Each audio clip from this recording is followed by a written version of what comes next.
Hi guys, we're here for our third podcast installment with the amazing John Heenan from the 3 to 5 Club. And today's topic, John, I believe is going to be on how to create, build and work towards a business maturity date. First and foremost, John, tell us what a business maturity date is. Okay, I'd never heard of the concept before until I met Chuck, and he wrote this book called How Making Money is Killing Your Business. And he had in this concept of a business maturity date. And he says, we expect our children to grow up and mature, so why don't we expect our businesses to grow up and mature? Yeah. And he says, at its slowest level, what we mean by business maturity date is, 1, you're not the sole producer in your business, and 2, you can leave it for up to a month and not have to come back and stitch it all together again. So he says, what you got to try and do is envisage, what would your business need to look like? Yeah.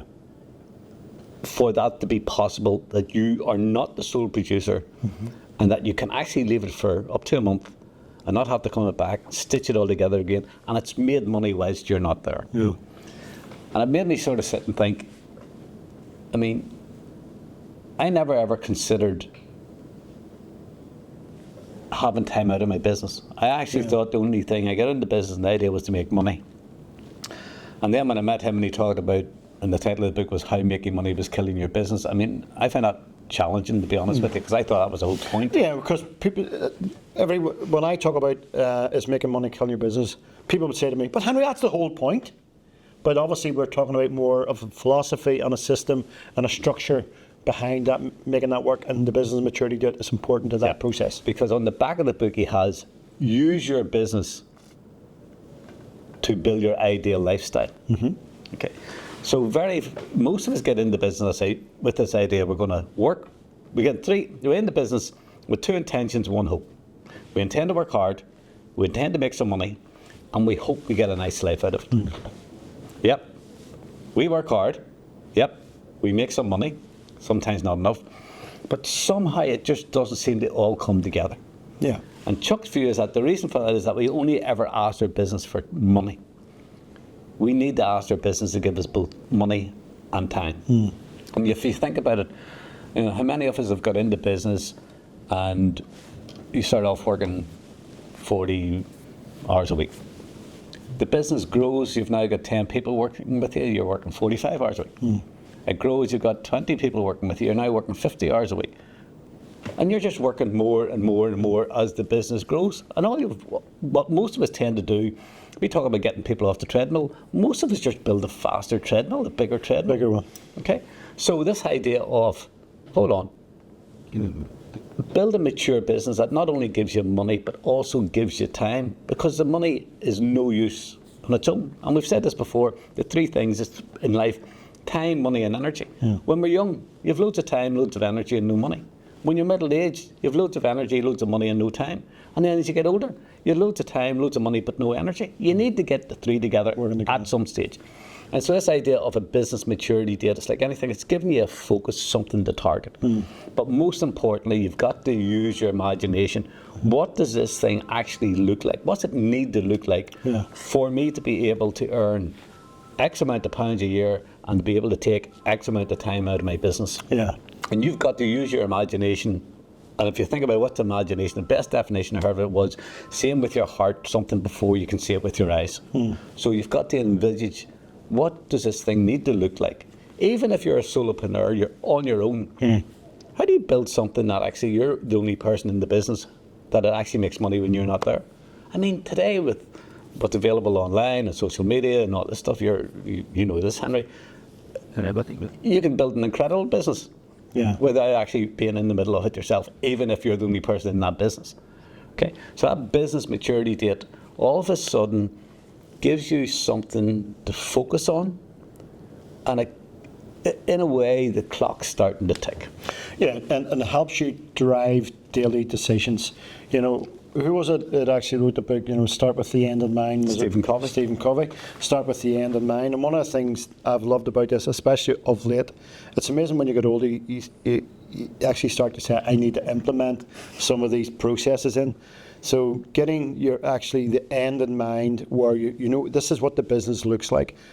whether that's 1 year, 2 years, 3 years, obviously we're talking about a business maturity date, is that you actually set a time in place that allows you to actually work towards that. And one of the exciting things for me was that it's actually giving me opportunity to go, especially because things happen, situations happen, struggles happen, we get anxious and stuff like that, but one of the things that allows me with the end in mind and the business maturity date in mind, or the ideal lifestyle in mind, is this decision taking me today, or the decisions I'm making today, or the future decisions you're going to make maybe next month, taking me towards that? How important is that? Into, obviously you've got, start with the end in mind, business maturity, because the clock's ticking. So the biggest challenge for us all is the turning of the urgent versus the priority of the important. So the urgent stuff just comes at you. You know, you don't have to look for emails.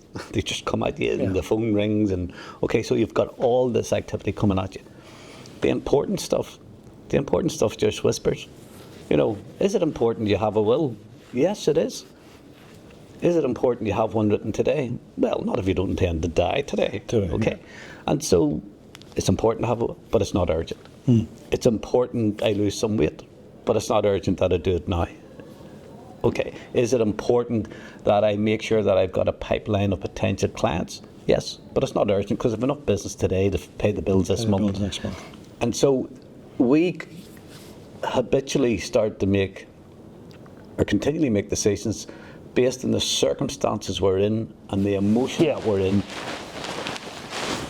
And they cost us long term because they're a short term decision, which costs us long term. Whereas if I look at whatever situation I'm in and I'm going to make a decision, if I look at that in relation to my business maturity date and what that's going to look like, is this moving me closer to that or further away? And that's a real challenge for us. Because so often my circumstances are yelling at me, screaming so loudly, and I just react. And so this thing, the difference between reacting and responding. So reacting is an emotional response. Responding in the circumstances we're talking about is a learnt behaviour. So in a way, we've all been taught how to react and respond urgently and dance and attend to the urgent stuff.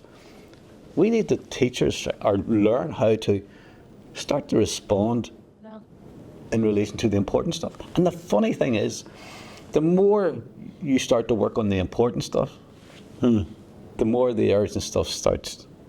Yeah, because your priorities move. Your priorities list, because I think Chuck talked about this quite recently, where stress and anxiety is part of life. Whereas you hear, I actually read a post yesterday about, and there was a whole plethora of responses of the work-life balance. There's no such thing. It's called an integrated life, where you're actually saying, right, okay, which gives you a parallel view of stress and anxiety is part of life, but I'm still going here. And that's one of the things that through the community of the 3 to 5 Club, it's life-giving, and it takes you out of the immediate, as you said, takes you out of and says, right, okay, this is where I'm going. Well, if I bring back to the business maturity date, there's some guys who are going to listen to this podcast who maybe been going 6 months, some have been going 20 years, and they're going, this is a new concept. The 3 to 5 model is that you're going to own a business between 3 to 5 years that doesn't have you by the throat. So what are the big rocks can we put in today with the end in mind, business maturity date? What are some of the big rocks we can do in the here and now that allows an activation of a process? The first thing you got to do is pick a date. Okay. And to a certain, coming up with the date, you just have to use your own imagination and your own, wherever you are. You've been in business for 6 months or 20 years, whatever the case happens to be. And for some of us, I've only started off, there's only me and I need to build a team. Some of us have been in business for a long time and you've already got a team. But until I met Chuck, I never actually ever thought of this concept of actually getting time out of my business. I don't know why, but nobody ever said to me, okay. But once I learnt that, then I started to imagine. So for me, I'd been in business, and I was at a certain stage, so I can imagine, I could actually have this at maturity. Well, one, I was a sole producer to a degree, okay? I wasn't overly involved in the activity of the business, apart from the sales side of it and all that type of stuff. I could leave my business. There was the odd bits and pieces of issue or whatever. So it was probably I set a business maturity for about 18 months or 2 years out. Okay. And then I started, it's like anything, so visualization is you got important. I say, what's it going to look like? Now, for some of us, we're not visual, we're auditory, we're kinesthetic, feely, whatever. So you've got to describe it in whatever way that it means something to you. This is a personal thing. And the most important bit is actually putting down a date. And if you're reading Chuck's book, the first edition of the book, so his business maturity date, I can't remember the date, something like, the 9th of April 2011.